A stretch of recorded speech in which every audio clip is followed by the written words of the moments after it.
Let's shift focus to the big coal auction judgment delivered by the Delhi High Court yesterday. Basically, the court has listened to what the JSPL plea that a coal block which was originally allotted to steel has now been allotted to power, and they're questioning the basis of that. Ravi Uppal, the Managing Director and CEO of JSPL, joins us now. Mr. Uppal, what exactly did the court tell you? Do you now believe that that coal block, which was originally with whose end use was originally for a steel company and then allotted to power, could be returned to steel companies? What are you expecting at the end of this court judgment? Well, the Honorable High Court has actually asked the government's technical committee to review the use of the two mines in question. The Garib Parma 4/6 and Utkal B. The initial use was coal meant for steel project. We had signed way back in 2005 the MOU with the government of Odisha, under which we were to set up a DRI plant, steel plant and power plant. And we did that. We have fully commissioned the plant. This has been running for the last 1 year based on imported coal and the coal we have been buying on auction. But that's not viable. For a short period you can do it. And, and our plant is located just about 5 kilometers from the Utkal B mine. So the whole premise of setting up this plant was on the assumption that we'll have access to the coal from this mine.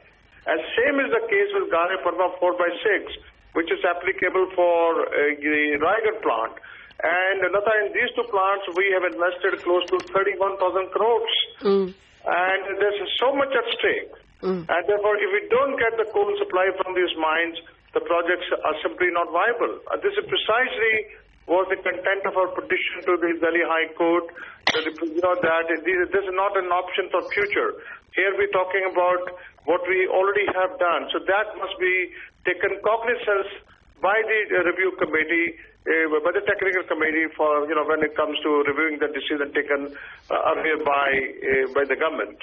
So it's really our sort of ardent plea to the government to take a very pragmatic view. It's not a question of just JSPL's investment, but the investment of India in the project. And mind you that the Utkal, the project in Angul, this is a world-class project. We're very proud of it because so many new technologies have been implemented, including coal gasification using an ordinary coal with 40 to 50% ash. And if this model becomes successful, which it has been in the last 1 year, I think that we are opening a completely new avenue for generating another source of fuel, which is making synthetic gas. Okay. Good morning, Mr. Uppal, and congratulations on this, interim relief for the company. So do you think from here on, while the government is reviewing the process, it makes sense for the government to further split up the non-regulated sector into steel and cement, or is the current structure okay? Well, I think steel and cement are very distinct businesses. The propensity of consumption of coal is very different from one case to the other. I think the sector which comes very close to power is steel in terms of propensity of consumption of coal. So I think it does make eminent sense to separate the steel and sponge iron away from cement and even the captive power consumption.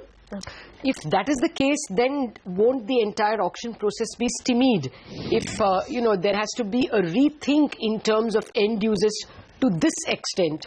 Do you think that this current auction process, the February process itself, could get pushed back?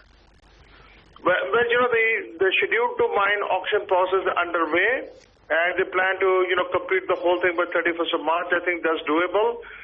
What is coming into question is the Schedule 3 mines. Okay. Schedule 3 mines, the process is yet to start. It is expected to start from 14th onwards. So for the moment, the High Court has directed that our mines, should be excluded from the scope until the review with the technical committee is completed. Okay. What's the latest, sir, that you've heard from the government? Are they looking to challenge the Delhi High Court's ruling in the Supreme Court?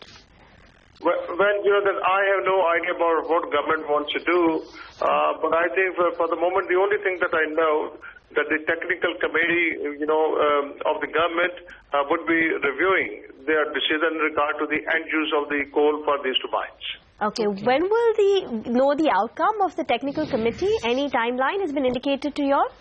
Well, no timeline has been sort of intimated so far, but I think in the interest of completing the auction process, I'm sure they will take some quick steps and do a quick review and come to a final decision. Okay. Yesterday we got the statement from Piyush Goyal, who was speaking at one of our functions, that if the Schedule 2 auctions are put off, then he will have no option but to turn over those coal mines to Coal India, basically once again nationalize. How are you reading this statement of his? Well, that anything the Honourable Minister decides, of course we will respect his decision, but my personal view is that the task of increasing the coal production cannot be handled by the public sector alone. In 65 years after independence, India has managed to come only to a level of 550 million tons of coal production, whereas countries like China are producing today 2.5 to 3 billion tons of their own coal. I think it will be good if the private sector can join hands with the government sector, and they can jointly undertake the task of producing Mr. coal Uppal, on an accelerated basis. no, Mr. Uppal, Piyush Goyal's statement referred to the fact that he has no option.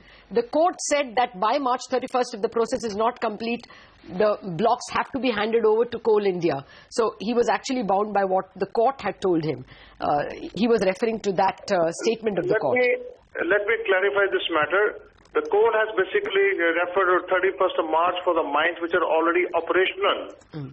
And not about the mines which were close to completion, Okay. Or other mines which are Schedule 1. So I am certain that the mines which are under Schedule 2, their auction will definitely get completed by 31st of March. I don't see any impediment.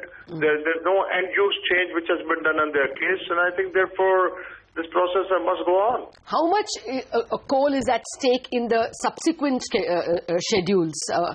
If they get postponed, if Schedule 4, for instance, those auctions get postponed, how much of coal will be denied to you? What goes out of the market?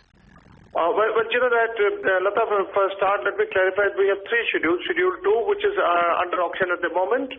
Schedule 3 was to start, and then you have Schedule 1. Schedule 1, in any case, is not for any captive use. Only Yes. Schedule 2 and 3 are for captive use. Okay. And Schedule 3 is open to one and all. So Schedule 2 will get definitely completed by 31st of March. This is my personal assessment. And Schedule 3, the process will go on. I think the only mines that could be kept out are the ones where the use has been changed. Okay. And they are limited in number. So rest of the mines which are there, I think their auction can progress without any interruption. Okay. Okay, How so- much is the coal at all that is being produced by the mines that are being questioned? The total, these mines haven't started the production. They were about to start. So that they're saying Schedule 2, which are already operational, Schedule 3, which are close to completion, Okay. are close to operation. So there's no output as such. But these mines, the two mines that we are talking about, one of them was supposed to produce 5 million tons a year, the Utkal B1, and the Gare Parma is supposed to produce 3 million tons. So both of them put together with a combined production 9 million tons a year. Okay. Okay. Do you have an estimate of how much coal is, how you gave us an estimate for your two coal blocks? Do you have an estimate of, the coal which can be produced from the mines, which are not currently operational, so it's an estimate, but where the end use has been changed? You're talking about, all the mines where Yes. the end use has been changed? Well, I don't have the number for that because that number is not readily available with me. I only told you about our two mines that they are together will be in a position to produce 9 million tons. How many coal blocks have you bid for, Mr. Uppal? Well, we have bid for those mines which are close to our plants, whether it's a power plant or a steel plant.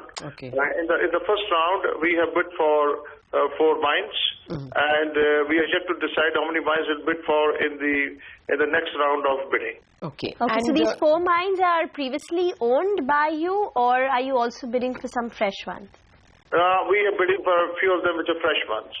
Okay.